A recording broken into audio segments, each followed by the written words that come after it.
പശ്ചിമേഷ്യയിലെ ജിയോപൊളിറ്റിക്കൽ സംഘർഷങ്ങൾ ശക്തമാകുന്നതിനിടെ ലോകത്തിന്റെ ഏറ്റവും നിർണായകമായ സമുദ്രവ്യാപാര പാതകളിൽ ഒന്നായ ഹോർമുസ് കടലിടുക്ക് വീണ്ടും ആഗോള ശ്രദ്ധയുടെ കേന്ദ്രമായി മാറിയിരിക്കുകയാണ്. പുതിയ റിപ്പോർട്ടുകൾ പ്രകാരം ഇറാൻ ഈ കടലിടുക്കിലൂടെ കടന്നുപോകുന്ന കപ്പലുകൾക്ക് കർശന നിയന്ത്രണങ്ങൾ ഏർപ്പെടുത്തുകയും സുരക്ഷിതമായ യാത്രയ്ക്കായി രഹസ്യ തിരിച്ചറിയൽ കോഡുകളും വൻതോതിലുള്ള ഫീസുകളും നിർബന്ധമാക്കുകയും ചെയ്യുന്നു എന്നാണ് സൂചന.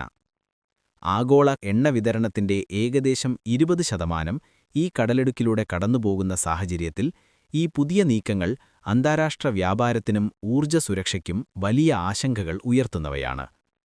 ഈ നടപടികൾക്ക് പിന്നിലെ പ്രധാന ഘടകം ഇറാനിലെ നിയമനിർമ്മാണ സംവിധാനമാണ്. ഈ ആഴ്ച ഇറാനിലെ നിയമനിർമ്മാതാക്കൾ അംഗീകരിച്ച ബില്ല് പ്രകാരം ഹോർമുസ് കടലിടുക്ക് വഴി സുരക്ഷിതമായി കടന്നുപോകാൻ കപ്പലുകൾക്ക് പ്രത്യേക അനുമതി നേടേണ്ടതുണ്ട്.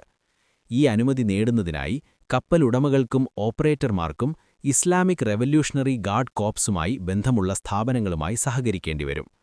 ഈ സംവിധാനം ഇറാന്റെ സൈനിക സുരക്ഷാ സംവിധാനത്തെ നേരിട്ട് അന്താരാഷ്ട്ര കപ്പൽ ഗതാഗതത്തിൽ ഇടപെടാൻ അനുവദിക്കുന്ന ഒരു പുതിയ മാതൃകയാണെന്ന് വിദഗ്ധർ വിലയിരുത്തുന്നു. പുതുതായി നിർദ്ദേശിച്ചിരിക്കുന്ന പ്രക്രിയപ്രകാരം കപ്പലുകൾക്ക് തങ്ങളുടെ മുഴുവൻ വിവരങ്ങളും ഇറാനിയൻ അധികാരികൾക്ക് മുൻകൂട്ടി സമർപ്പിക്കേണ്ടതുണ്ട്.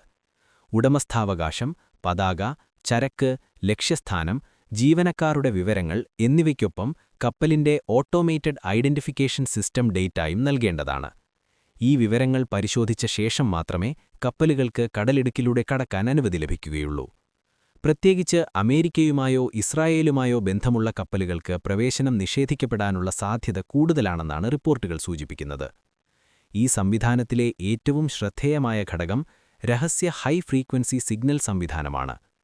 കപ്പലുകൾക്ക് അനുവദിച്ചിരിക്കുന്ന പ്രത്യേക തിരിച്ചറിയൽ കോഡ് ഉപയോഗിച്ച് ഇറാനിയൻ നാവികസേനയുമായി ആശയവിനിമയം നടത്തുകയും അതിലൂടെ സുരക്ഷിതമായ കടത്തിവിടൽ ഉറപ്പാക്കുകയും ചെയ്യുന്നതാണ് ഈ സംവിധാനത്തിന്റെ ലക്ഷ്യം.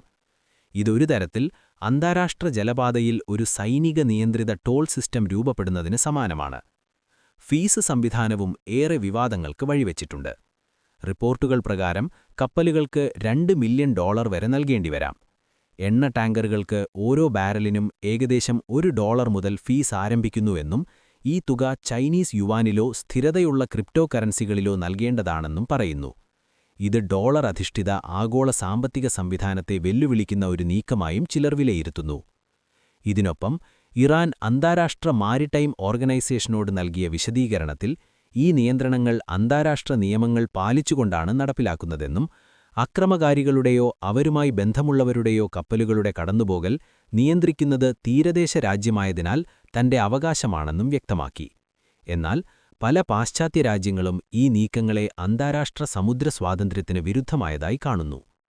ഈ വികസനങ്ങൾക്ക് പിന്നിൽ അടുത്ത കാലത്ത് നടന്ന സൈനിക സംഘർഷങ്ങളുമുണ്ട്. ഫെബ്രുവരി അവസാനത്തോടെ ഇറാനിൽ നടന്ന മിസൈൽ ആക്രമണങ്ങൾക്ക് പിന്നാലെ ഇറാൻ കടലിടുക്ക് താൽക്കാലികമായി അടച്ചതും പിന്നീട് നിയന്ത്രിതമായി തുറന്നതുമാണ് നിലവിലെ സാഹചര്യങ്ങൾക്ക് വഴിവെച്ചത്. ഈ സമയത്ത് ഇന്ത്യ, ചൈന, പാകിസ്ഥാൻ എന്നിവയുമായി ബന്ധപ്പെട്ട കപ്പലുകൾ ഉൾപ്പെടെ 300 കപ്പലുകൾ ഇറാനുമായി ചർച്ച നടത്തി കടന്നുപോയി എന്നാണ് റിപ്പോർട്ടുകൾ.